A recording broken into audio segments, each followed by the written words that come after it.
I'm sure a lot of you are familiar with this photograph. This photograph was supposedly taken from the South Pole telescope that was designed and built for the monitoring and tracking of Planet X, also called Nibiru.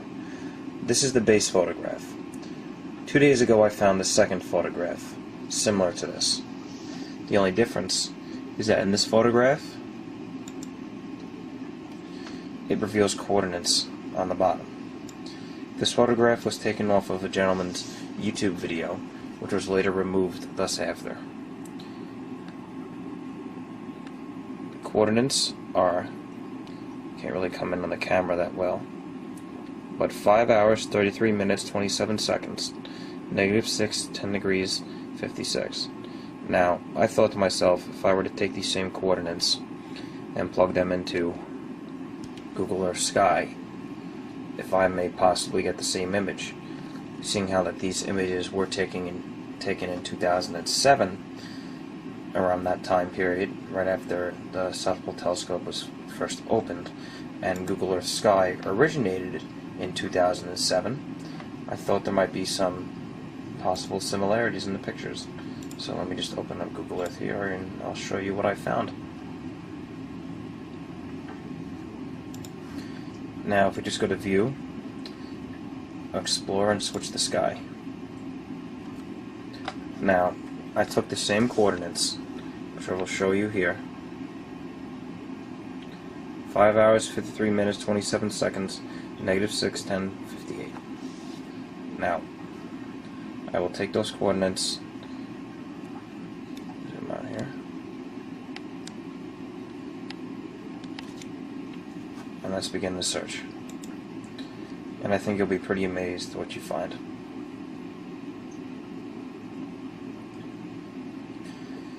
Looks like that we went into a big dark hole. Now, as you can see, there's no stars around or anything in this image.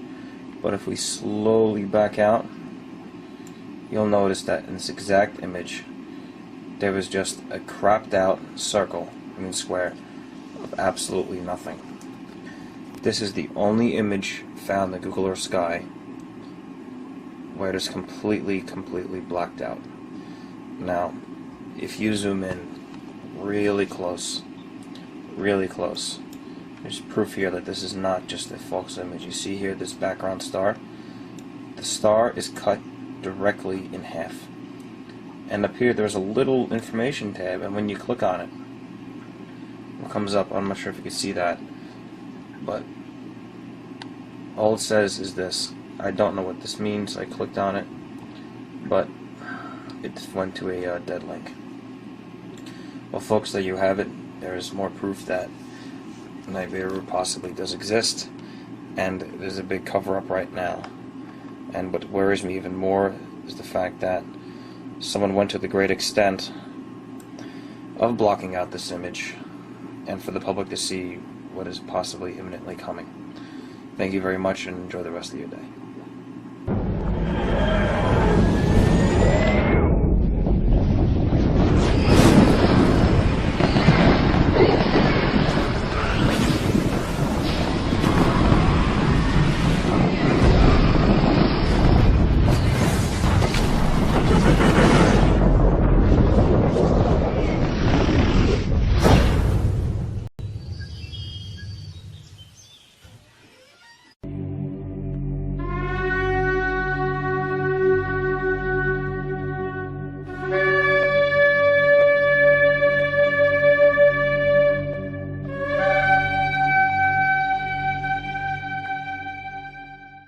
I looked when he opened the sixth seal, and behold, there was a great earthquake, and the sun became black as sackcloth of hair, and the moon became like blood. Then the stars of heaven fell to the earth, as a fig tree drops its late figs when it is shaken by a mighty wind. Then the sky receded as a scroll when it is rolled up, and every mountain and island was moved out of its place. And the kings of the earth, the great men, the rich men, the commanders, the mighty men, every slave and every free man, hid themselves in the caves and in the rocks of the mountains, and said to the mountains and rocks, Fall on us and hide us from the face of him who sits on the throne, and from the wrath of the Lamb. For the great day of his wrath has come, and who is able to stand? Now, We're going to start today by talking about the days of Noah. Jesus, talking to his disciples, and it's recorded in Matthew 24, said, "But as it was in the days of Noah, so shall it be in the days of the coming of the Son of Man." In other words, as it was, and which then prompts us to go back and look at the days of Noah and find out how they really were. So let's talk about that for a little bit. We have the creation of man. We have the antediluvian civilization. And I think more and more is being learned about that time period. And you've done considerable research yourself. So let's talk about what interests you about the days of Noah. Well, Matthew refers to the days of Noah in a generic sense. I believe there's quite a number of aspects to the days of Noah. What interested me initially was the scientific approach. What caused the flood? What does the Bible say what happened to the earth before and after the flood? That gives us clues as to what happened. Is there evidence today that supports the theory as to what caused the flood? And is there any prophecies as to whether that event will reoccur in the future? Because if the phrase, "as in the days of Noah," is true, very much all aspects of that time will be replicated in the future. And what I'm referring to specifically is we have come to the conclusion that part of one of these events is a pole shift that happened at that time, which was an instrumental part of the flood, which we feel the Bible supports it, and it also talks about an upcoming pole shift in the near future. In other words, a pole shift then, which resulted in the flood. There'll be another pole shift in the future as described in Revelation. Right. But it will have a different effect than the one in the days of Noah. In fact, the Lord told Noah that he would never again destroy the world by flood, or by, I guess, totally covering it in water. But on the other hand, we read a lot of prophecy in Isaiah and other places that suggest a pole shift. I've got my Bible open here to Isaiah 24:20. "The earth shall reel to and fro like a drunkard." Well, that's a graphic description of something wobbling. And for something the size of the earth to wobble, I can't even imagine. Yeah. Tell us, what you see when you look at Scripture, both in Genesis and in Revelation. Right, absolutely. The first thing is what you described. The type of pole shift we're talking about is not a magnetic pole shift, which scientists are saying the Earth flips on its north and south pole magnetic axis frequently. In fact, we have a wandering north magnetic pole. It's somewhere in the Hudson Bay right now. We're not talking about that type of pole shift. We're talking about a geographic pole shift, one that is incredibly dangerous to the earth. It actually shifts the entire planet, as you mentioned, Isaiah talking about the planet wobbling. So let's look at the days of Noah before the flood. We find that before the flood, there's a description in Genesis 2:6 that the whole earth was watered by a mist and that there was no rain. We know because of our axis shift today at 23.5 degrees, we have weather patterns, cyclones, tornadoes, we have rain all over the planet at any given time, lightning storms. They had none of this before the days of Noah. No rain. And it says specifically no rain fell on the earth, which means the whole earth was truly watered by a mist. The only way that could happen is if the axis of the earth was parallel to the axis of the sun. So as it spun on its axis in its rotation around the sun, it became a temperate climate from North Pole to South Pole. The entire planet was basically a paradise, a garden. There was no polar caps at that time. We also see another clue as to the pole shift is that when the flood came, Genesis tells us that the fountains of the deep were broken up. There is, of course, references to the firmament in the sky, so there is possibly moisture in the air or a canopy. There is a canopy theory, but we believe that the scriptures, even though that may have fallen, if there was a canopy, the majority of the water came from the oceans. Now, if you have a pole shift and physically geographically shift the poles of the earth, grab the earth, shift it, it would not only wobble but then stabilize at its current axis orientation of 23.5 degrees, but in the process, the centripetal force would slosh the water from the oceans around the planet. That there's more than enough water to cover every mountain on the planet. Now we look at Genesis and we see the effects of the planet after Noah. Mm-hmm. And we are clearly being told there is a rainbow in the sky, a rainbow that has never been seen before because there's a lot of moisture in the air. This was God's covenant to Noah that he would never destroy the earth again by a flood. Could he? Yes. The oceans are still there. He could, but he promises he won't. In fact, later on in Scriptures, we learn that he says that the next time he comes, he will destroy the world by fire. During the days of Noah, it was very clear what type of pole shift we are talking about, a geographic pole shift, where the entire planet actually moves 23.5 degrees. Or the whole planet moves. In this particular case, it was 23.5 degrees. Now, there is a much, much, much more devastating type of pole shift that has never happened on the planet. It is a crustal pole shift. It is one where the axis of the Earth continues to spin the way it has been, but the entire outside crust of the planet suddenly shifts around the spinning axis. Mm-hmm. Now, remember when I said that the equator, wherever the equator is around the spinning axis, is about 20 kilometers wider? Well, as the crust shifts over this, the land literally has to rip apart in excess of 20 kilometers as it moves across the new equator and collapse back over. So it literally is going to rip apart most of the planet while this is happening. Let me read to you why I believe that the upcoming event is a crustal pole shift. Let me read to you out of Revelation 6:14 the actual description of this event. This is the opening of the sixth seal. And the heavens departed as a scroll when it was rolled together, and every mountain and every island were moved out of their place. What it's talking about is, think of just a quick analogy. Islands and mountains as carrots. They're on the surface, but their base goes far underground. And if you chop off every island and every mountain, if you take this verse literally, everyone on the planet, and everyone is moved simultaneously out of its place, you have a crustal pole shift.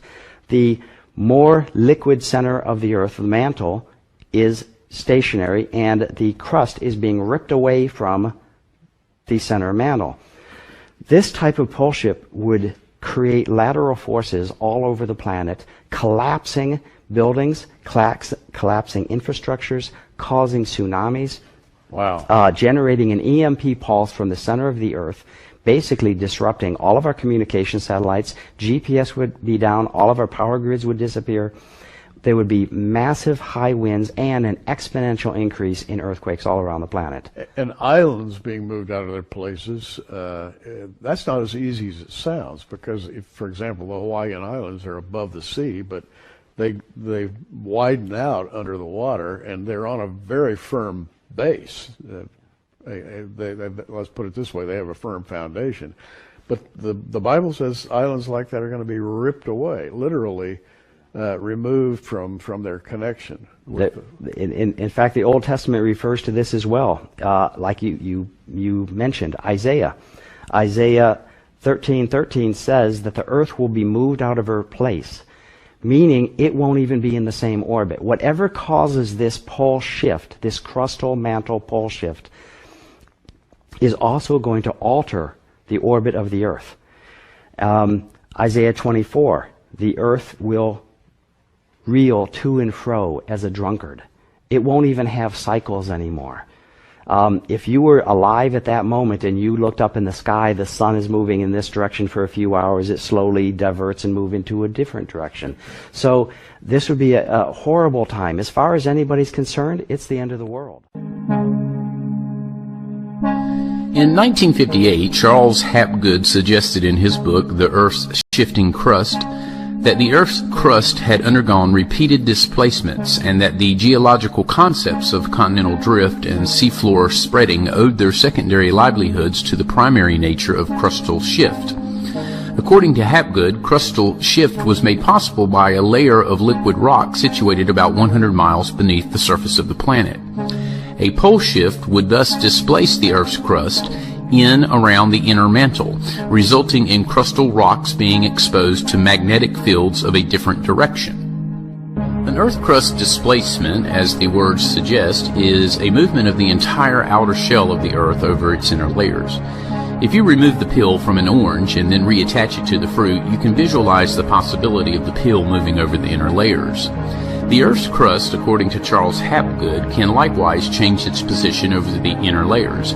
When it does, the globe experiences climatic change.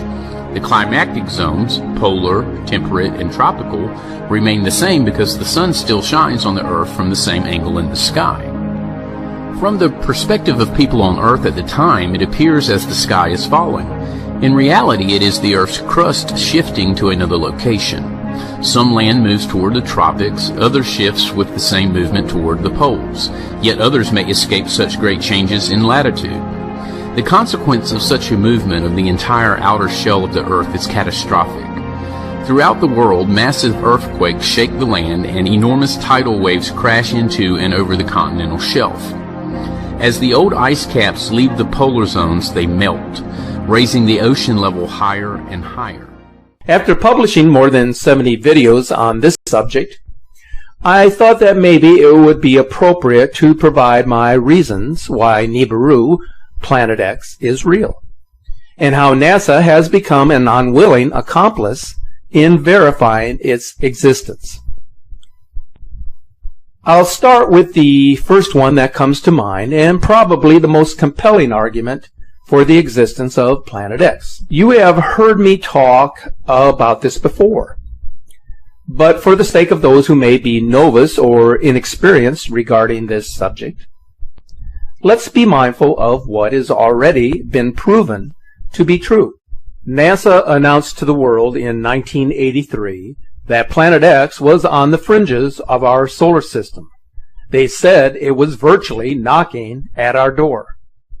The story was covered on the front page of the Washington Post and the New York Times, two of the most prestigious newspapers in the world.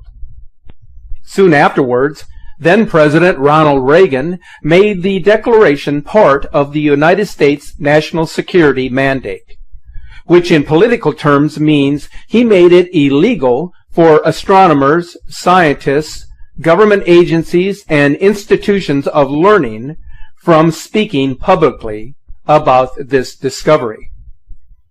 He forced this mandate because he was convinced that the public would panic if they understood that a large planetary body was entering our solar system that had the potential to cause global cataclysms on an epic scale.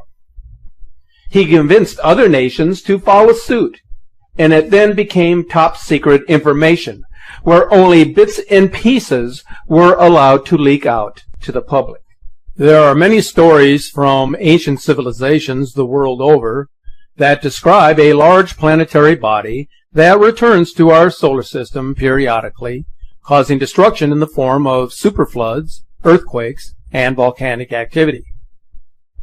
If you take the writings of the Sumerian world, considered the cradle of civilization, and compared them to the stories spoken by the Aborigines of Australia and the teachings of Holy Scripture with respect to wormwood, you will discover that each of these stories has a similarity that cannot be considered a coincidence.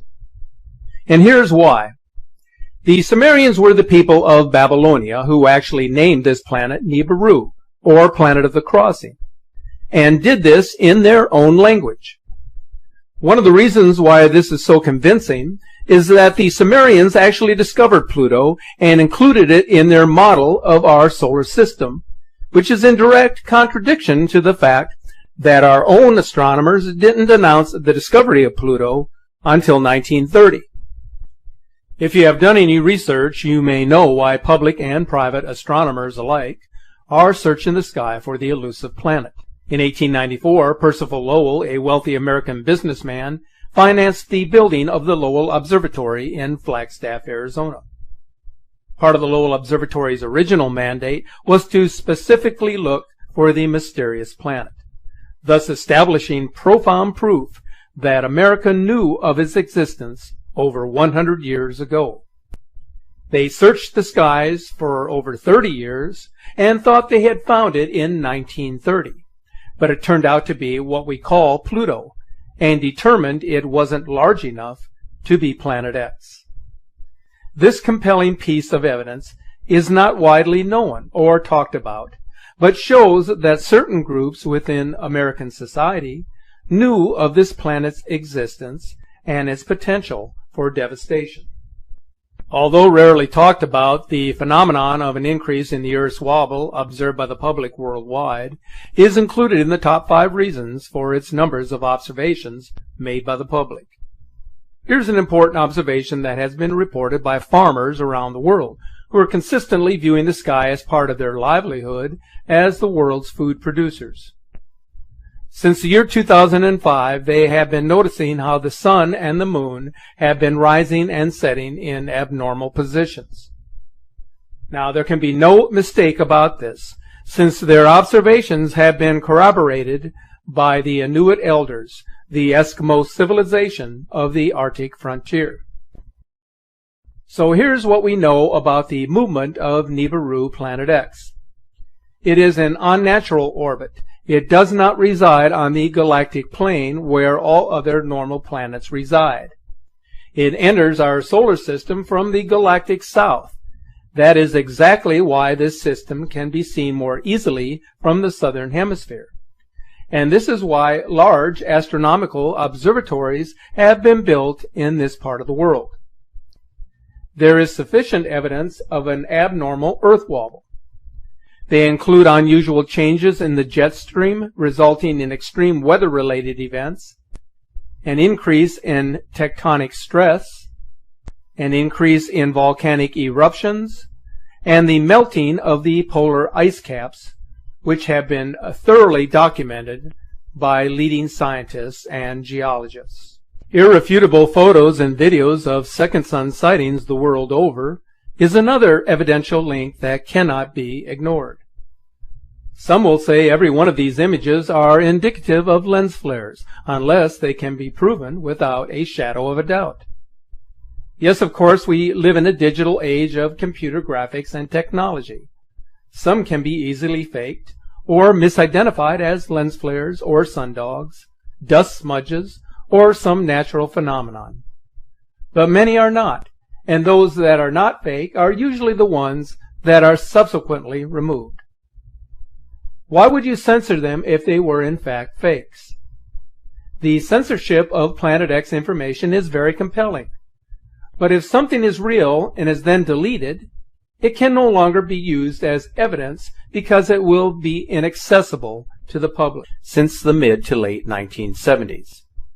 I talked in length about this in my previous video, which coincidentally sparked a considerable amount of interest across social media and in the channel comments section of the video description.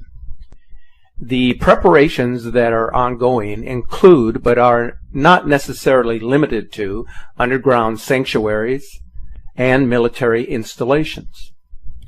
Stockpiling of supplies, which include food, water, seeds, weapons, ammunition, gasoline, and other pertinent necessities for survival. FEMA has constructed ready-made camps in various locations in the United States, away from coastlines. The camps are sitting there empty, but why exactly were they built? For what purpose? In China, they have constructed ghost cities within their vast interior, well away from coastal areas, populated by rural residents at the insistence of the Chinese military. The construction of camps can be interpreted as meaning one thing. They are anticipating the destruction or the elimination of large populations of their own citizens. One can determine that its purpose is to keep the impending cataclysms a secret for as long as possible. Unexplainable phenomena should be enough to convince even the most die-hard naysayer that our planet is changing exponentially. Since the beginning of the millennium, leading up to the present time, there has been a considerable increase in all of the events shown here. All of these events have one common denominator: the increase in the Earth's wobble, which can only be caused by another large magnetic influence in our solar system.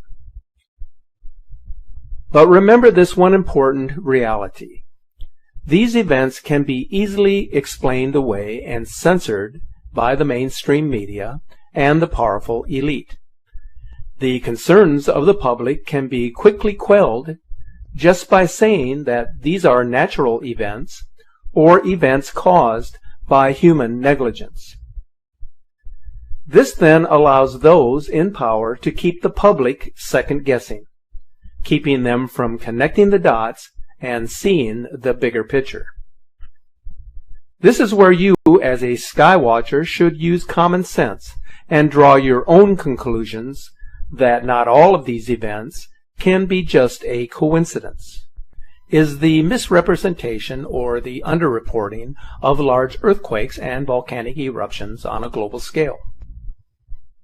In 2003, the United States Geological Society lowered the earthquake rating system by 1 point, thus allowing them to convince the public that large earthquakes were not on the rise. This shows the USGS duplicity in the matter, and people may have noticed that almost every major earthquake in the last 10 years is immediately downgraded by this institution. This certainly shows a pattern of deceit if you follow this with any sense of concern. Volcanic eruptions are more difficult to determine, but here is something quite striking. It is estimated that there are more than 3 million fissures, volcanoes, and magma flows that litter the ocean floors worldwide, with around 3,000 on the surface. One major volcanic eruption can pour more carbon dioxide and other poisonous gas and pollution into our atmosphere in one day than all of the man-made pollution we have released into the atmosphere in the last 100 years. Consider how this would affect the environment when multiple volcanoes are erupting worldwide at the same time, and you have a recipe for disaster that could well lead to a mass extinction level event. Here is something very interesting. Many believe the common elenin was so named as a warning to global elitists that Nibiru had arrived in our solar system. It's believed to be an acronym for Extinction Level Event, Nibiru is near. This reason I have saved for last: the overwhelming so-called scientific evidence that polar shifts have happened in the Earth's past. From a geological standpoint, the evidence is certainly overwhelming and has been confirmed many times over, even though it has not been widely recognized in the public perspective, even though dozens of research papers and studies show this to be true. What is suspect in their findings is the reason given for these past shifts, which has nothing to do with a rogue planet or a system of planets. Here is something I want you to know when you consider each of these findings by leading scientists. Many of them are paid and supported by government grants to publish conclusions on what the government wants you to know. Therefore, the evidence is shaped to fit the theory or the idea. The same could be said of astronomers. Many of them either work for NASA or for agencies tied to government research institutions. Because of this, they can be held to the national security mandate that was implemented by President Reagan in the early 1980s. So think about that the next time you ask why so many astronomers haven't said anything about Planet X. If your livelihood is linked to an agency that wants information kept from the public, you will lie You will falsify documents, and you will create new theories to back their agenda. I could list more reasons for the existence of Planet X, as it is all too real for me, but I want you to do some of your own research. Search the internet. Read up on book publications dating back 100 years. Or if you prefer not to read, check out the many videos and movies and documentaries on this subject. It is our best means for seeking the truth. If Planet X is an elaborate hoax designed to spread fear throughout the world, then it has to be considered as the greatest of all. I've been accused of being a fearmonger just because of what I believe in and because of my sincere desire to warn others. And that is okay. I can handle that. You see, it has to do with a more noble cause. It is a part of our spiritual orientation and development. This is the moment in our existence in which we determine whether we live to serve others or to serve ourselves. It is a matter of choice. Some of you have already seen what is coming, either through your visions and dreams of its reality, or through your diligent observations of the sky.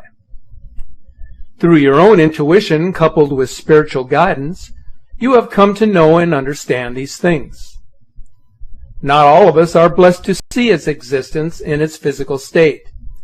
And yet, because of humanity's propensity not to believe anything that they cannot see with their own eyes, then many will have a difficult time in believing what the rest of us know to be true. Even so, we shouldn't stop recognizing how all of this is affecting the earth. Many are under the false assumption that something this big or this important just couldn't be kept from the public, and that out of the goodness of their hearts, the governments would inform their citizens if this were true. But the reality is they cannot inform you, and they will never inform you. How can you possibly tell 7 billion people that something is coming that the world cannot control? The global elite will seek shelter in their underground cities, but even these places will crumble by the magnitude of what is upon us. Current research and data now suggest that we are living in a time of global flooding and devastating changes thrust upon the earth by powerful forces unknown to this generation. Understanding my reasons for the existence of a Planet X or a Nemesis system may in the long run help many of you to seek the truth as to why our planet is facing perilous times.